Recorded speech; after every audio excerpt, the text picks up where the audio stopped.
Combined प्रश्नोत्तर है, कोई पर्टिकुलर एक बिंदु पर आधारित नहीं है। और इससे कड़ी में पहला प्रश्न हमारा है, मिनी खजुराहो की संज्ञा किस स्थान को दी जाती है। देखिए, जहाँ तक मिनी खजुराहो की संज्ञा है वो भंडदेवरा को दी जाती है, और भंडदेवरा बारां का एक क्षेत्र है, ठीक है। और भंडदेवरा बारां है, उसको हाड़ौती का खजुराहो भी कहा जाता है, ठीक है। और ये प्राचीन शिव मंदिरों का एक समूह है। और जहाँ तक किराड़ू की बात है, इसे राजस्थान का खजुराहो कहा जाता है, ठीक है। और किराड़ू बाड़मेर का स्थान है, जिसका पर्टिकुलर गांव है हातमा, ठीक है।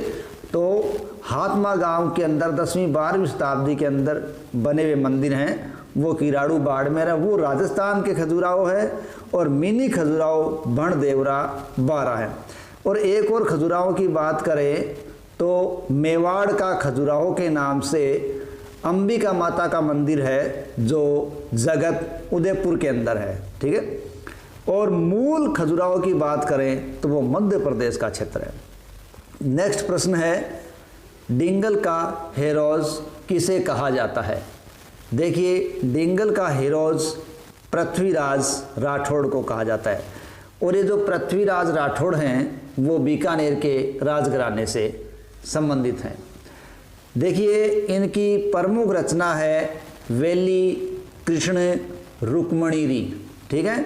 तो जो वेली कृष्ण रुक्मणीरी है, उस रचना को राजस्थान के लोग 5वां वेद मानते हैं, ठीक है। और ये मरु भाषा के अंदर है।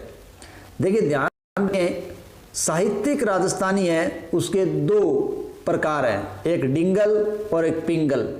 जो डिंगल है वो चारणों की साहित्यिक भाषा है, और मारवाड़ी साहित्यिक स्वरूप को हम डिंगल कहते हैं। और जहाँ तक पिंगल की बात है तो वो भाटों की भाषा है, ठीक है। तो पृथ्वीराज राठौड़, इनकी प्रमुख रचना वेली कृष्ण रुक्मणीरी, और ये डिंगल के हेरोस है। तीसरा प्रश्न है, अस्मिता काला किस नृत्य से संबंधित है। देखिए, अस्मिता काला है वो भवाई नृत्य से संबंधित है, ठीक है।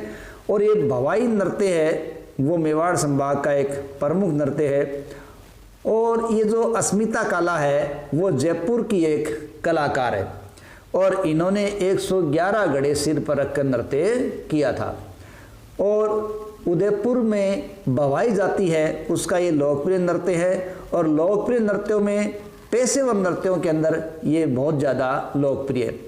इस नृत्य के अंदर थाली के किनारों पर नृत्य किया जाता है, तेज तलवार की नोक पर या उसकी धार पर नृत्य किया जाता है, कांच के टुकड़ों पर नृत्य किया जाता है, गिलास पर नृत्य किया जाता है, और सिर पर अनेक मटके रखकर नृत्य किया जाता है, ठीक है। और इसके प्रमुख कलाकारों की बात करें तो रूप सिंह शेखावत, अस्मिता काला, दयाराम, तारा शर्मा, ये भवाई नृत्य के प्रमुख नर्तक है। चौथा प्रश्न हमारा है, सर्वश्रेष्ठ जल दुर्ग का उदाहरण कौन सा है। तो सर्वश्रेष्ठ जल दुर्ग के रूप में यदि प्रसिद्ध है तो वो है गढ़ गागरोन, ठीक है। तो सर्वश्रेष्ठ जल दुर्ग का उदाहरण माना गया गागरोन। गागरोन को डोडगढ़, धुलरगढ़ भी कहते हैं, और ये डोडिया परमारों के द्वारा बनाया गया था, इसलिए डोडगढ़ के नाम से ये चर्चित रहा। और देवन सिंह ने क्या किया, 12वीं शताब्दी में इसको जीत लिया, और इसका नाम देवन सिंह ने गागरोनगढ़ कर दिया। ये जो गागरोनगढ़ है वो आहू और काली सिंध नदियों के संगम पर बना हुआ है। यहाँ पर हमीदुद्दीन चिश्ती या मीठे शाह की दरगाह है, ठीक है। तो मीठे शाह की दरगाह कहाँ है, वो गागरोन में है। गागरोन का जो परकोटा है, 4 दीवारी है, वो परकोटा एक विशाल परकोटा है, जिसे जालिम कोट के नाम से जाना जाता है। और गागरोन के अंदर ही यहाँ संत पीपा की समाधि भी बनी हुई है, ठीक है। नेक्स्ट हमारा प्रश्न है 5वां प्रश्न, और ये है खेतला जी का मेला कहाँ लगता है, ठीक है। तो खेतला जी के मेले की जहाँ तक बात है, ये पाली में लगता है, ठीक है। और ये पश्चिमी राजस्थान के प्रसिद्ध धाम में से आता है, और अक्सर ये मार्च महीने के अंदर लगता है। छठा हमारा प्रश्न है, निम्न में से किस गायकी का संबंध मांड गायकी से नहीं है? देखिए यहाँ अपने को दे रखा है जमीला, बानो, बन्नो, बेगम, अल्लाह जलाई बाई और अस्मिता का। हमने ऊपर अस्मिता काला को पढ़ा है कि वो भवाई नृत्य की नृत्यांगना है, तो यहाँ इसका उत्तर ये हो गया कि इस मांड गायकी से अस्मिता काला का संबंध नहीं है। देखिए मांड गायकी है वो एक प्रसिद्ध शास्त्रीय गायकी है और राजस्थान में प्रसिद्ध रही है। मांड गायकी के श्रृंगारात्मक राग है, ठीक है, और इसके अंदर प्राकृतिक परिवेश है, उसका मनोरम दृश्य है, उसको साकार किया जाता है। प्राचीन काल के अंदर जैसलमेर को मांड के उपनाम से जानते थे, ठीक है। अतः इस क्षेत्र में गाए जाने वाली ये जो राग है वो मांड राग कहलाई, ठीक है। और ये जो मांड राग है वो अलग अलग जगह में अलग अलग नाम से जानी गई है, जैसे जैसलमेरी मांड, बीकानेरी मांड, उदयपुर मांड, जोधपुरी मांड, कोटा की मांड, जयपुरी मांड। ये अपने ताल में अंतर के आधार पर इनके अलग अलग नाम रखे गए, ठीक है। और प्रसिद्ध मांड गायिकाओं की बात करें तो गौरी देवी, ठीक है, गौरी बाई, अल्लाह जिलाई बाई, मांगी बाई, श्रीमती जमीला बानो, श्रीमती बन्नो बेगम, ये प्रसिद्ध मांड गायिकाएं हुई है। और राजस्थान में प्रसिद्ध यदि मांड गायन का गीत देखा जाए तो जो अल्लाह जिलाई बाई का गाया हुआ है और वह केसरिया बालम पधारो हमारे देश, ठीक है, इसमें राग को लंबा खींचकर गायन किया जाता है।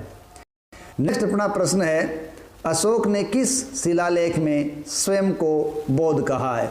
देखिए अशोक ने स्वयं को बेराट से प्राप्त शिलालेख में खुद को बोध कहा है। देखो बेराट जयपुर से प्राप्त एक सभ्यता है और यहाँ से कैप्टन बर्ट को 1837 में भाब्रू शिलालेख की प्राप्ति हुई थी और इस भाब्रू शिलालेख पर 7 बौद्ध पुस्तकों के नाम हैं, इसलिए इसे लघु, शिक्षा, पाषाण, फलक लेख के नाम से भी जाना गया। और इसी भाब्रू शिलालेख पर बुद्ध, धम्म, संघ 3 बौद्ध धर्म के त्रिरत्नों का अंकन भी हुआ है और राजस्थान के सबसे प्राचीन अभिलेख में यह शामिल है भाब्रू शिलालेख जो बेराट से मिला है और वर्तमान में ये कोलकाता संग्रहालय के अंदर रखा हुआ है। नेक्स्ट, शेखावाटी की स्वर्ण नगरी किसे कहा जाता है?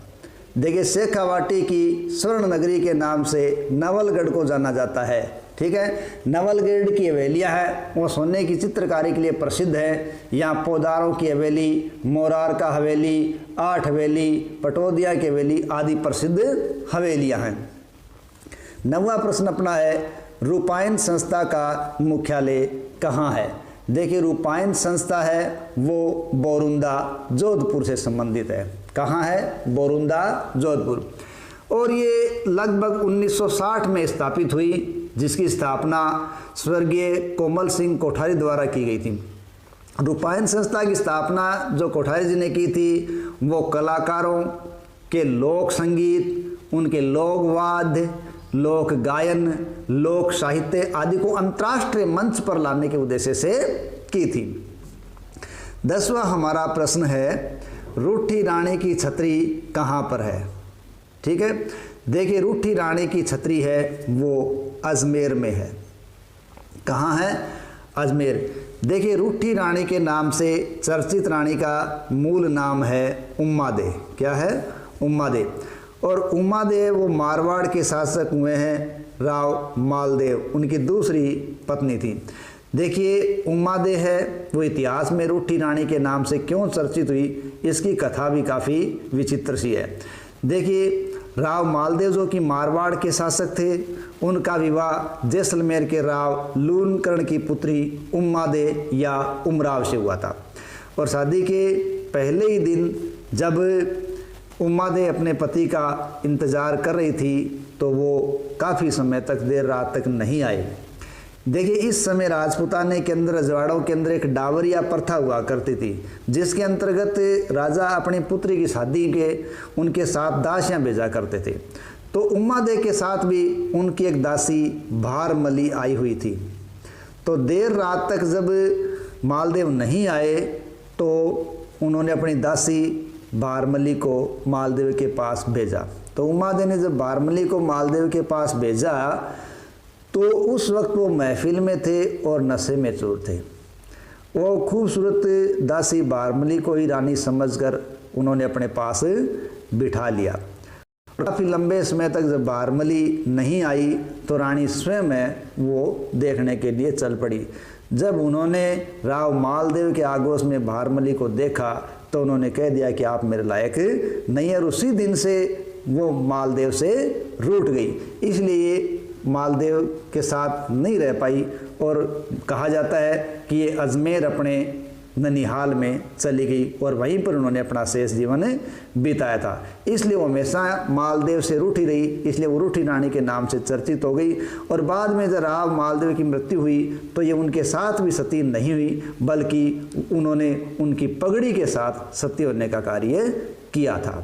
तो इस प्रकार ये रूठी रही हमेशा। 11वां प्रश्न है, घोड़े की मज़ार कहाँ है? देखिए, घोड़े की जो मज़ार है वो मज़ार अजमेर में है। ठीक है, अजमेर तारागढ़ के अंदर ये मज़ार है। देखिए, कहा जाता है कि जब 1192 के अंदर तराइन का द्वितीय युद्ध हुआ और मोहम्मद गोरी ने जब अजमेर पर कब्जा कर लिया तो यहाँ जो तारागढ़ का क्षेत्र है उसका किलेदार के रूप में उन्होंने यहाँ हजरत मीर हसन सैयद खिंग सवार को किलेदार बनाया। किसको? हजरत मीर हुसैन सैयद खिंग सवार को किलेदार बना दिया। खिंग है वो हजरत मीर सैयद हुसैन के घोड़े का नाम था। ठीक है, इसलिए इस घोड़े के नाम से इनको खिंग सवार कहा जाता था। ठीक है, तो अब बाद में जब यहाँ किलेदार बने, लंबे समय तक यहाँ रहे भी, लेकिन जब 1210 में कुतुबुद्दीन ऐबक है वो चौगान या पोलो खेलते इसमें घोड़े से गिरकर मर गए, तब अचानक उनके मरने के कारण वहाँ के आस के लोगों ने, राजपूतों ने जो अजमेर को हार चुके थे, उन्होंने अचानक अजमेर तारागढ़ पर हमला कर दिया। इस अचानक हुए हमले का मुकाबला हजरत हुसैन सैयद ने किया, लेकिन वो अपने घोड़े खिंग के साथ ही यहाँ मारे गए। इस प्रकार उनके घोड़े की और उनकी मज़ार वहीं बना दी गई। और ऐसा कहा जाता है कि ये जो घोड़े की मज़ार है वो पूरे भारत की बात करें तो औरंगाबाद महाराष्ट्र के बाद केवल तारागढ़ अजमेर के अंदर ही घोड़े की मज़ार बनी हुई है। और अजमेर की तारागढ़ की इस मज़ार पर लाल चादर और चने की दाल ही चढ़ावे के रूप में चढ़ाई जाती है। ठीक है, 12वां प्रश्न है, पीला वालों की छतरियाँ कहाँ है? तो पीला वालों की छतरियाँ जैसलमेर के अंदर है और ये पीले पत्थरों से निर्मित हुई है। अब राजस्थान का नागपुर किसे कहा जाता है? राजस्थान के नागपुर के रूप में चर्चित जो जिला है वो है झालावाड़, और ऐसा इसलिए है क्योंकि यहाँ अत्यधिक मात्रा के अंदर क्या होता है? संतरे का उत्पादन किया जाता है। 14वां हमारा प्रश्न है, निम्न में से कौन सा सुशीर वाद्य यंत्र नहीं है? ठीक है, देखिए, राजस्थान के जो वाद्य यंत्र है उन वाद्य यंत्रों को 4 भागों में बांटा गया है। कितने भागों में बांटा गया है? 4 भागों के अंदर।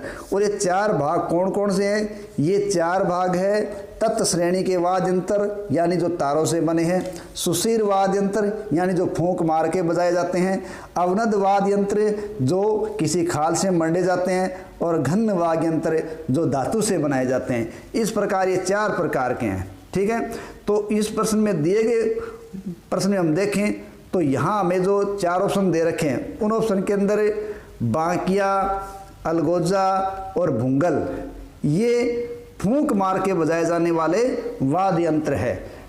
इन्हें अलगोजा है वो 2 अलगोजे एक साथ बजाए जाते हैं, और जो अलगोजे हैं वो बाड़मेर के राणका फकीरों का एक प्रसिद्ध वाद्य यंत्र है। ठीक है, तो यहाँ एक बच गया खरताल। खरताल है वो धन श्रेणी का वाद्य यंत्र है, न कि सुशीर श्रेणी का वाद्य यंत्र।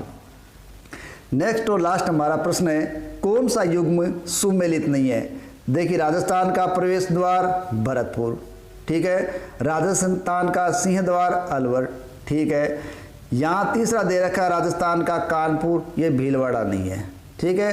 राजस्थान के कानपुर के रूप में औद्योगिक नगरी और शिक्षा नगरी कोटा को जाना जाता है, ठीक है। और राजस्थान की थर्मोपोली के रूप में हल्दी घाटी को माना जाता है।